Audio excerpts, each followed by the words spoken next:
Hi, welcome back to my channel. ఈరోజు video వచ్చేసి washing machine, soap dispenser ఇంకా gas cut ఎలా clean చేసుకోవాలో చూపిస్తాను. ముందైతే సోప్ డిస్పెన్సర్ ఎలా క్లీన్ చేసుకోవాలో చూపిస్తున్నాను, చూడండి.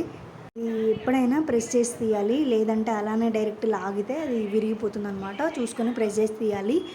ఒక్కో మెషిన్కి ఒక్కోలాగా డిజైన్ చేసి ఉంటుందన్నమాట. మా మెషిన్ అయితే ఇలా ఉంది. దీన్ని తీసుకుని నేను అప్పుడప్పుడు క్లీన్ చేస్తూ ఉంటాను కాబట్టి ఇంత నీట్గా ఉంది, లేదంటే చాలా డర్టీగా ఉంటుందన్నమాట. ఇది అప్పుడప్పుడు క్లీన్ చేసుకుంటూ ఉండాలి. దీనికోసం నేను పెద్ద కెమికల్స్ అయితే ఏం యూజ్ చేయను అనమాట.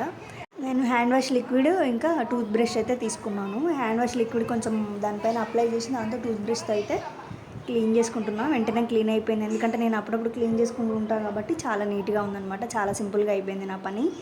ఆ తర్వాత దీన్ని క్లాత్తో తుడవాలన్నమాట. తడి లేకుండా చూసుకోవాలి ఎప్పుడైనా వాషింగ్ మిషను. తడి లేకుండా తుడుచుకొని ఆ తర్వాత ఆ మిషన్లో పెట్టాలన్నమాట. అది సోప్ డిస్పెన్సర్ పెట్టే ప్లేస్ ఉంటుంది చూసిరా, అది కూడా క్లీన్ చేసుకుంటూ ఉండాలి, లేదంటే నల్లగా డట్టిగా అయిపోతుంది అనమాట. ఇలా తుడుచుకుంటూ ఉంటేనే రిపేర్లు రాకుండా ఉంటాయి కాబట్టి ఎప్పుడైనా వాషింగ్ మిషన్ నీట్గా తుడుచుకుంటూ ఉండాలి. సోప్ డిస్పెన్సర్ లోపల కూడా ఇలా తుడుచుకోవాలి, తడి లేకుండా చూసుకోవాలి. తడి ఉంటే ఒక స్మెల్ లాగా ఫామ్ అవుతుంది అనమాట. మెషిన్స్ తొందరగా రిపేర్స్ వస్తాయి అట్లాంటివి ఉంటే.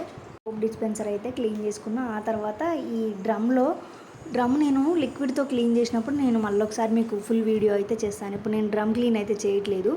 ఈ గ్యాస్ కట్ని ఎలా క్లీన్ చేసుకోవాలనేది చూపిస్తాను. డ్రమ్ అయితే నార్మల్గా ఇలా డ్రై చేసుకోవాలి, ఎప్పుడైనా తడిగా ఉంచకూడదు. నార్మల్గా బట్టలు వాష్ చేస్తున్నప్పుడు కూడా వాటిలో ఉన్న మురికంతా వచ్చి ఈ గ్యాస్ కట్ అంటే ఈ రబ్బర్ది ఉంటుంది కదా, ఆ రబ్బర్ దగ్గర ఆగిపోతుంది అనమాట. మీరు చూస్తే తెలుస్తుంది. ఇట్లా లోపల క్లీన్ చేసుకొని చూడండి ఎంత డస్ట్ ఉంటుందో. నేను అప్పుడప్పుడు క్లీన్ చేస్తున్నా కాబట్టి ఇట్లా ఉంది. అసలు క్లీన్ చేయకపోతే చాలా ఘోరంగా ఉంటుంది అనమాట. అందుకే అప్పుడప్పుడు క్లీన్ చేసుకోవాలి. దీనికోసం నేను గోరువెచ్చని నీళ్ళు, అందులో కొంచెం నిమ్మరసం ఒక 2-3 చుక్కలు అయితే యాడ్ చేసిన అంతే. దీనికి వేరే కెమికల్స్ ఏమి యాడ్ చేయట్లే. డ్రమ్ క్లీన్ చేసే రోజు మాత్రం నేను వాషింగ్ మెషిన్తో పాటు వస్తుంది కదా, ఆ కెమికల్ యూజ్ చేసి వీడియో తీస్తాను చూడండి. జున్నుగాడు నేను వీడియో తీస్తుంటే పక్కనే ఉన్నాడు అనమాట. నన్ను పని చేయనివ్వట్లేదు. వాడిని చూసుకుంటూ ఇలా నేను వాషింగ్ మెషిన్ క్లీన్ అయితే చేసుకుంటున్నాను కంప్లీట్గా. ఇలానే వాషింగ్ మెషిన్ అయితే డైలీ కాకపోయినా ఒక 1 వీక్ ఒకసారైనా ఇలా తుడుచుకుంటూ ఉండాలన్నమాట. ఇలా తుడుచుకుంటూ ఉంటే ఎక్కువ రిపేర్లు రాకుండా మెయింటైన్ చేయొచ్చు మనం వాషింగ్ మెషిన్ అయితే. గ్యాస్ కట్ క్లీన్ చేసుకోకపోతే ఇలా బ్యాడ్ స్మెల్ అయితే వస్తుంది. అందుకే అప్పుడప్పుడు క్లీన్ చేసుకుంటూ ఉండాలి. ఇది కవర్ మాత్రం ఖచ్చితంగా వేసుకోవాలి, లేదంటే డస్ట్ పడుతుంది అనమాట. క్లీన్ చేసుకోవాలండి. Thanks for watching.